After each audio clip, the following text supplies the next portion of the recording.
लाडकी बहीण योजना मुख्यतः महिलांच्या शिक्षणाला प्रोत्साहन देणे, त्यांच्या आरोग्याबद्दल जागरूकता निर्माण करणे आणि आर्थिकदृष्ट्या सशक्त बनविणे यावर केंद्रित आहे।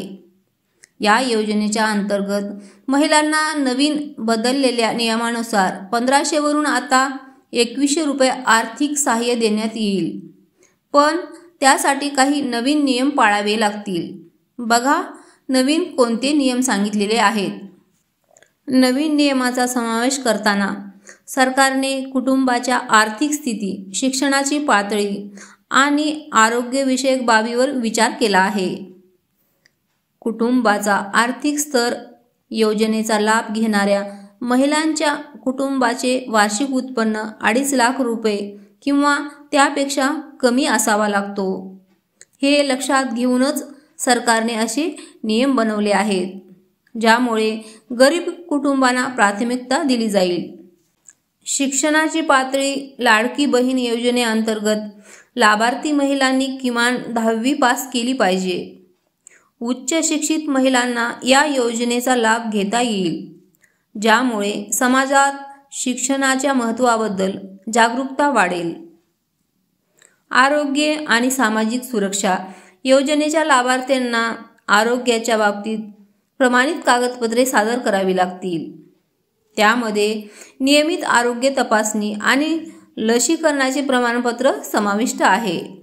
आर्थिक आणि कौशल्य विकास सरकारने लाडकी बहीण योजनेच्या अंतर्गत महिलांना कौशल्य विकास प्रशिक्षण देण्याची योजना आखली आहे, ज्यामुळे त्यांना व्यवसाय सुरू करण्यास मदत होईल। या प्रशिक्षणामध्ये शिलाई, कुकिंग किंवा इतर कौशल्याचा समावेश असेल।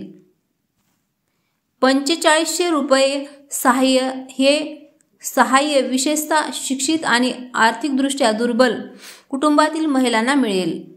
त्यासाठी त्यांना उपरोक्त सर्व नियम पाळणे आवश्यक आहे।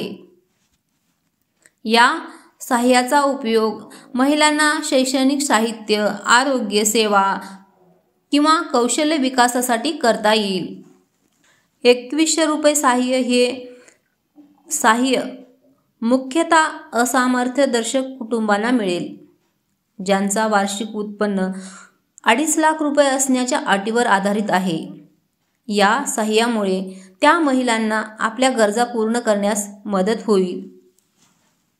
या नवीन नियमाचं पालन करण्यासाठी महिलांना आपल्या कुटुंबाचा आर्थिक अहवाल सादर करावा लागेल। कुटुंबाच्या उत्पन्नाची खात्री करण्यासाठी सरकारने विविध कागदपत्रांची मागणी केली आहे। त्यासाठी आयकर रिटर्न, बँक स्टेटमेंट आणि इतर अनावश्यक कागदपत्रांचा समावेश असेल। पोस्ट खाते अपलोड करत असल्यास IPBचेच अकाउंट अपलोड करा। तुमच्या सगळ्या कागदपत्रावरती तुमचे सारखेच नाव आहे का याची खात्री करा। काही कागदपत्रावरती वेगळे नाव आणि काही कागदपत्रावरती वेगळे नाव असे चालत नाही। नावाप्रमाणेच इतर सर्व माहिती सर्व कागदपत्रावरती सारखीच असावी। उदाहरणार्थ जन्मतारीख, पत्ता। अर्ज फेटाळला जाऊ नये म्हणून काय करावे? तुम्हाला चिंता करण्याची गरज नाही। या योजनेमध्ये बऱ्याचशा महिलांची जरी नाव कट होणार असली तरी ते त्यांच्या चुकीने होणार असून फॉर्म अर्ज व्यवस्थित न भरणे, चुकीचा भरणे, नियम व अटी न वाचणे, वरील प्रश्न उत्तर व्यवस्थित न वाचणे या गोष्टीमुळे हे नुकसान होणार आहे। त्यामुळे तुमचे 2100 रुपये बुडावे नाही असे वाटत असेल तर खालील चुका टाळा आणि आपले पैसे बुडण्यापासून वाचवा। हे पहा, लाखांच्या संख्येने महिला या योजनेसाठी अर्ज करत असून यामध्ये या योजनेचा लाभ मात्र सर्वच महिलांना मिळणार आहे असे नाही, कारण या योजनेकरिता 45,000 करोड रुपयांचा निधी उपलब्ध झालेला असून प्रत्येक महिलेला 2100 रुपये दरमहा म्हणजेच एका वर्षाचे 25,200 रुपये मिळणार आहेत। कोणाला मिळणार लाभ? लाभार्थी महिलेचे वय 21 वर्ष पूर्ण झालेले असावे। 65 वर्षापर्यंतच्या महिलांना त्यांचा लाभ घेता येईल। कुटुंबाचे वार्षिक उत्पन्न 2.5 लाखापेक्षा जास्त नसावे। महिला ही महाराष्ट्र राज्यातील रहिवासी असावी. राज्यातील विवाहित, विधवा, घटस्फोटित आणि निराधार महिलांना याचा लाभ मिळणार आहे. लाभार्थी महिलेचे बँकेत खाते हवे. कोणती कागदपत्रे लागणार? ऑनलाईन अर्ज, आधार कार्ड, महाराष्ट्र राज्याचे अधिवास प्रमाणपत्र, महाराष्ट्र राज्यातील जन्म दाखला.